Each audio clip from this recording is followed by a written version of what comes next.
तो भाई आज जो है वो SBI PO का जो साइकोमेट्रिक टेस्ट था वो लग चुका है और मैं भी वो पर्सनली टेस्ट जो है वो दे करके आया हूँ। तो किस तरह का टेस्ट था, कितने क्वेश्चंस थे, क्या उसका पैटर्न था, किस तरह के क्वेश्चंस वहाँ पे पूछे गए थे, तो उसके बारे में हम यहाँ पे बात करने वाले हैं। तो बेसिकली टेस्ट के अंदर 4 सेक्शन थे, section A, section B, section C और सेक्शन डी। इन चारों सेक्शन को करने के लिए कंपोजिट हमको यहाँ पे 90 मिनट्स दिए गए थे और 199 क्वेश्चंस यहाँ पे थे। एक क्वेश्चन आपका 5 मिनट का जो हैंड राइटिंग डिक्लेरेशन वाला होता है, तो इस तरह से हम 200 क्वेश्चन मानेंगे और इन 199 क्वेश्चंस को अटैम्प्ट करने के लिए आपको अलग से 90 मिनट दिए गए थे, जो कि कंपोजिट टाइम था। तो जो सेक्शन ए था उसके अंदर वो आपके 23 क्वेश्चंस थे। सेक्शन बी जो था उसके अंदर 120 क्वेश्चन थे। सेक्शन सी के अंदर 10 क्वेश्चन थे और सेक्शन डी के अंदर 46 क्वेश्चन थे। सेक्शन ए जो था बेसिकली उसके अंदर इंस्ट्रक्शन ये दिए गए थे कि ये जो सेक्शन है वो डिज़ाइन किया गया है कि आप समाज में होने वाली जो घटनाएं हैं उसका लोगों के ऊपर क्या इम्पैक्ट पड़ता है और उनके बारे में आपका रवैया कैसा है।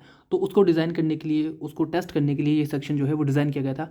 इस सेक्शन के अंदर बेसिकली 2 स्टेटमेंट आपको दिए गए थे एक क्वेश्चन के अंदर और दोनों में से एक स्टेटमेंट आपको चूज़ करना था।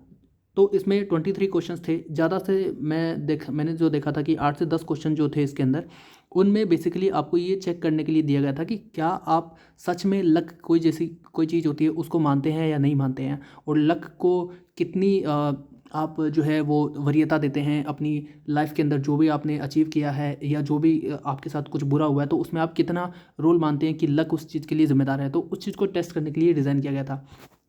अब इस सेक्शन में किस तरह के क्वेश्चंस आए थे वो मैं आपको बताता हूँ। 3-4 क्वेश्चंस मेरे को याद है। एक क्वेश्चन ये था जो कि पॉलिटिक्स के ऊपर था। इसमें 2 स्टेटमेंट थे। पहला स्टेटमेंट ये था कि समटाइम्स पॉलिटिशियंस जिस तरह का बिहेव करते हैं कुछ सिचुएशंस के अंदर, तो मुझे ये समझ में नहीं आता कि वो ऐसा बिहेव क्यों करते हैं। एक स्टेटमेंट तो ये था। इसी क्वेश्चन में दूसरा जो स्टेटमेंट था वो ये था कि लंबे समय के दौरान, इन द लॉन्ग रन, लोग उस चीज़ के लिए जिम्मेदार हैं जिस तरह की सरकार उन्होंने चूज़ करी है, चाहे वो सरकार बुरी है चाहे वो सरकार अच्छी है। इन दोनों में से एक स्टेटमेंट आपको चूज़ करना था। दूसरा क्वेश्चन ये था जिसमें वॉर को लेकर के था कि दुनिया में युद्ध इसलिए होते हैं क्योंकि लोग जो है वो पॉलिटिकली इंटरेस्टेड नहीं होते हैं। इसी के अंदर दूसरा जो स्टेटमेंट था इस क्वेश्चन में वो ये था कि दुनिया में जो वॉर हैं वो कभी भी रुकेंगे नहीं, चाहे तो आम लोग जो हैं पीपल कितनी भी कोशिश वहाँ पे कर लें। तो इन दोनों में से एक स्टेटमेंट आपको बताना था।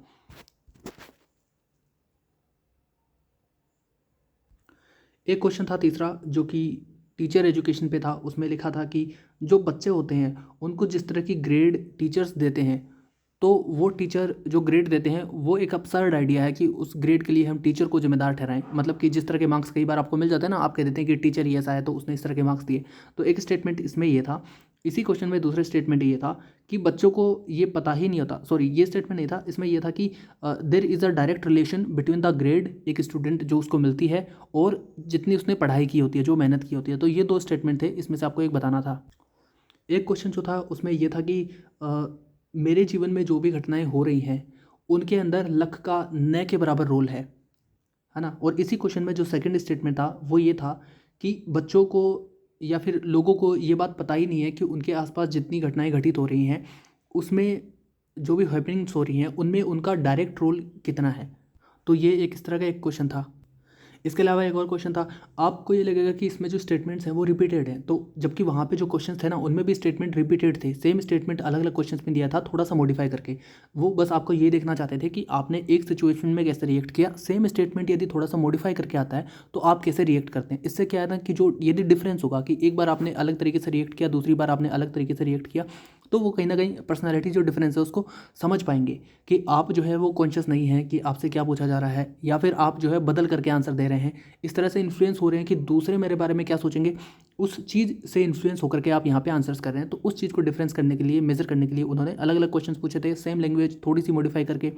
तो एक और जो सवाल था उसमें डायरेक्टली आपसे पूछा गया था कि मेरे जीवन में मैंने जो भी अचीव किया है उसमें लक का कहीं ना कहीं थोड़ा बहुत रोल है। और इसी में जो दूसरा स्टेटमेंट था वो ये था कि जीवन में कुछ ऐसी घटनाएं होती हैं जिनके ऊपर मेरा कंट्रोल नहीं होता है। तो अब आप यदि यहाँ पे ये मानते हैं कि जीवन में कुछ ऐसी घटनाएं होती हैं जिन पे मेरा कंट्रोल नहीं होता है, तो कहीं ना कहीं आप ये मान रहे हैं कि कुछ चीज़ें ऐसी हैं जो लक पे डिपेंड करती हैं। और ऊपर वाला स्टेटमेंट आपसे ये पूछा गया कि मेरे जीवन में मैंने कुछ चीज़ें जो अचीव करी हैं ना उनमें कहीं ना कहीं मेरा पूरा योगदान नहीं है, यानी कि लक वहाँ पे मायने रखता है। तो एक क्वेश्चन आपसे यहाँ पूछ लिया। अब यहाँ पे क्या है, जैसे आपने कोई भी ऑप्शन सेलेक्ट करा तो कहीं ना कहीं आप जो है वो लक को फेवर कर रहे हैं। और पीछे जो क्वेश्चंस दिए गए थे उसमें आपसे इस तरह से पूछा गया था और वहाँ पे यदि आपने ऐसा पोर्ट्रे कर दिया कि जीवन में जो है वो लक जैसा कुछ नहीं होता, जो भी हम अचीव करते हैं वो हमारी मेहनत पे डिपेंड करता है, तो कहीं न कहीं आपको यहाँ पे जो है वो कॉन्ट्रास्ट आपको देखने को मिल रहा है। तो इस तरह से जो है पर्सनैलिटी का आपका एक ग्राफ बनाया जाएगा, जो कि आगे पैनल को भेजा जाएगा, पैनल के पास वो होगा और उसके बेस पे आपका इंटरव्यू चलेगा कहीं न कहीं, मेरा तो ये है। अब ए सेक्शन तो ये था बेसिकली, जिसमें आपको चेक करना था कि आप कौन-कौन सी चीज़ों पे आपके बिलीव करते हैं। उसके अलावा जो सेक्शन बी, सेक्शन सी और सेक्शन डी थे, ये सबका पैटर्न एक जैसा था। इनमें 5 ऑप्शन थे, जिसमें पहला था स्ट्रांगली डिसएग्री, फिर न्यूट्रल और फिर था एग्री एंड देन था स्ट्रांगली एग्री।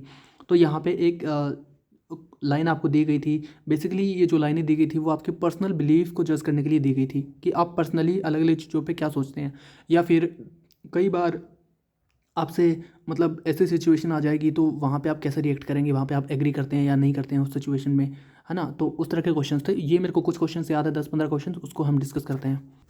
तो एक क्वेश्चन इसमें ये था कि आप जो है प्रमोशन पाने के लिए, इंटरनल प्रमोशन पाने के लिए आप जितनी चाहे चापलूसी करेंगे, अ, यदि आप इस चीज़ को लेकर के श्योर हैं कि यदि आप चापलूसी करेंगे तो आपका प्रमोशन हो जाएगा। मतलब ये था कि आप जो है प्रमोशन पाने के लिए जो अपने सीनियर्स हैं उनकी चापलूसी करेंगे, और आपको इस बात का कॉन्फिडेंस है कि यदि आप उनकी चापलूसी करेंगे तो आपका जो है वो प्रमोशन हो जाएगा। तो यहाँ पे ऑप्शन थे, आप एग्री करते हैं, डिसएग्री करते हैं, न्यूट्रल हैं, एग्री और स्ट्रांगली एग्री और स्ट्रांगली डिसएग्री, इस तरह का एक क्वेश्चन था। एक क्वेश्चन था कि आपकी जीवन में अब ऐसा कुछ रस बचा ही नहीं है, हर बार आपको फेलियर मिलता है, तो आप अपना जीवन जो है वो एंड करना चाहते हैं। इसमें एग्री डिसएग्री इस तरह के क्वेश्चंस अगेन इसमें ऑप्शन थे। फिर एक क्वेश्चन था कि अगेन लक के ऊपर बात थी कि एक क्वेश्चन ये था कि आपके जीवन में पैसा जो है वो बहुत ज़्यादा मायने नहीं रखता, काम आपके लिए ज़्यादा मायने रखता है। नहीं, ज़्यादा उसमें एलाबोरेट करके नहीं दिया गया था, बस स्टेटमेंट इतना ही था कि आपके जीवन में जो लक है, सॉरी जो पैसा है वो बहुत ज़्यादा मायने नहीं रखता। आप एग्री करते हैं, डिसएग्री, स्ट्रांगली डिसएग्री और न्यूट्रल। इसके अलावा एक क्वेश्चन था कि यदि आपको एक $1,000,000 से भरा हुआ पैसा दिया जाए और $1,000,000 आपको दिए जाएँ और आपको कोई भी काम करने के लिए दिया जाए, तो आप उसको कर लेंगे, एग्री, डिसएग्री। और उसमें एक ये भी था कि अ, आपको ये कॉन्फिडेंस है कि आप पकड़े नहीं जाएँगे उस स्थिति में। मतलब कि कोई भी इल्लीगल काम आपको करने के लिए बोला जाए और आपको ये भरोसा दिया जाए कि आप जो है कभी भी पकड़े नहीं जाएँगे, और उसके लिए आपको ब्राइब दी गई है, यानी कि मान लो $1,000,000, तो आप वो हमेशा काम कर देंगे। तो उसमें था एग्री, डिसएग्री, न्यूट्रल और इस तरह के क्वेश्चन थे। एक क्वेश्चन था कि आप जो इमोशनली ड्रिवन इंसान नहीं हैं, है ना? मतलब ये था कि बहुत ज़्यादा इमोशंस आप पे हावी नहीं होते। ये क्वेश्चन उसने डायरेक्टली पूछ लिया। उसके अलावा आगे फिर उसने सिचुएशंस दी थी कि आपके जीवन में कभी ऐसा कोई पल आया है जब आपने बहुत ज़्यादा जैसे कह सकते हैं कि एक्साइटेड महसूस किया हो, या फिर एक क्वेश्चन इसमें ऐसा भी था कि समटाइम्स आप दूसरों के जो डिफरेंसेस होते हैं उसको जो है वो वैल्यू नहीं करते। तो एक क्वेश्चन इसमें था, ऐसा था कि मैं एक पीपल फ्रेंडली इंसान हूँ, एग्री डिसएग्री इस तरह से, ठीक है। फिर एक क्वेश्चन ये था कि आपको इस बात से बहुत फ़र्क पड़ता है कि दूसरे आपके बारे में क्या सोचते हैं, इसमें था एग्री डिसएग्री इस तरह से। फिर एक क्वेश्चन था कि जब भी मैं पार्टीज़ में जाता हूँ तो मैं अपने आप को आइसोलेटेड पाता हूँ, मेरे को लोगों से घुलना मिलना पसंद नहीं है। तो उसमें अगेन ये 5 ऑप्शंस थे एग्री डिसएग्री वाले। तो आप ये देखेंगे कि यहाँ पे ना आपसे डायरेक्ट एक क्वेश्चन पूछ लिया गया है, जो कि पैनल शायद नहीं पूछना चाहेगा, लेकिन बाद में क्या है, जैसे ये क्वेश्चन आपसे पूछ लिया कि मैं लोगों से जो है, मुझे लोगों से मिलना पसंद है, तो आपने वहाँ पे स्ट्रांगली एग्री कर दिया। लेकिन बाद में एक सिचुएशन आपसे ऐसी दे देंगे इसी के अंदर किसी दूसरे सेक्शन में, जहाँ पे आप उसको सिचुएशन को समझ ही नहीं पाएंगे कि क्या करना है, और आपने वहाँ पे डिसएग्री कर दिया। तो कहीं ना कहीं आपकी जो पर्सनैलिटी है उसमें कॉन्ट्रास्ट यहाँ पे देखने को मिलता है। सिमिलरली एक क्वेश्चन ये था उसके अंदर कि आप कहाँ पे जाना पसंद करेंगे, मतलब would you like to go on a public beach, या फिर आप जंगल में अकेले में अपना जीवन जो है व्यतीत करना पसंद करेंगे। तो अगेन ये था। और जो सेक्शन डी था ना, बेसिकली उसमें आपके जो टीम वर्क से जुड़े हुए सवाल आपसे पूछे गए थे कि एक टीम है, टीम के जो मेंबर्स हैं वो साथ में काम नहीं करते हैं आपके साथ, या फिर आपका जो विजन है उनके साथ अलाइन नहीं होता, तो आप उस टीम के साथ करेंगे या नहीं करेंगे काम। एक क्वेश्चन ये था। इसके अलावा एक सवाल ये था कि मैं जो है वो डेली रूटीन जो टास्क मुझे करने होते हैं उनको लेकर के बहुत लेज़ी या अपने आप में जो है वो बहुत ही बोरिंग महसूस करता हूँ।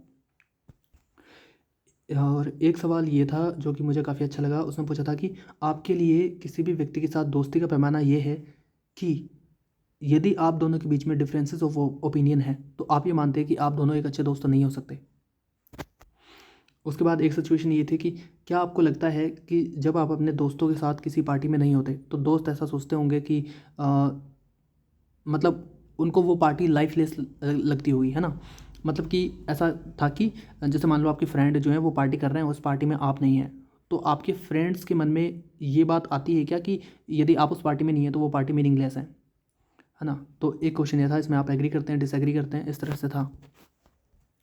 फिर एक क्वेश्चन डायरेक्टली आपसे पूछा था क्या कि क्या आप एक वर्कोहलिक इंसान हैं, है ना।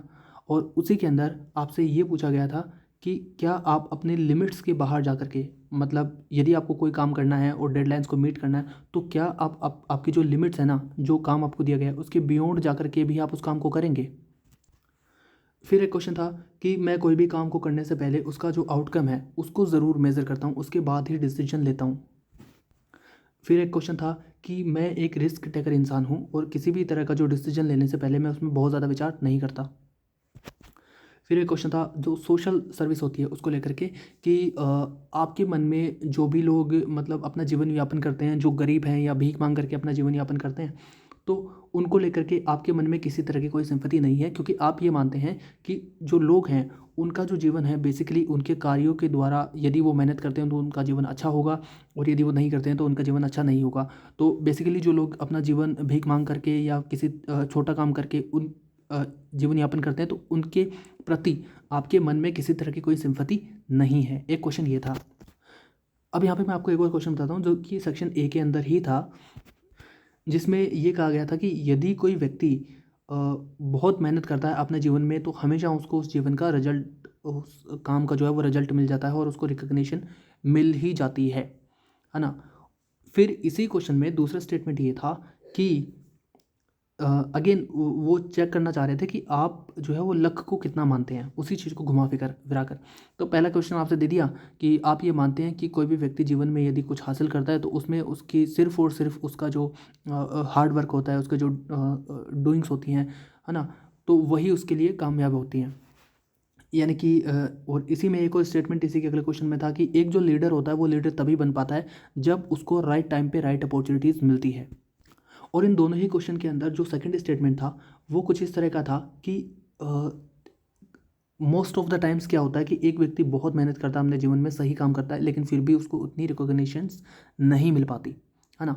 तो यदि आप ये वाला ऑप्शन टिक करते हैं ना, तो पहले उन्होंने आपसे डायरेक्टली पूछा था कि क्या आप लक में मानते हैं, लक में भरोसा करते हैं।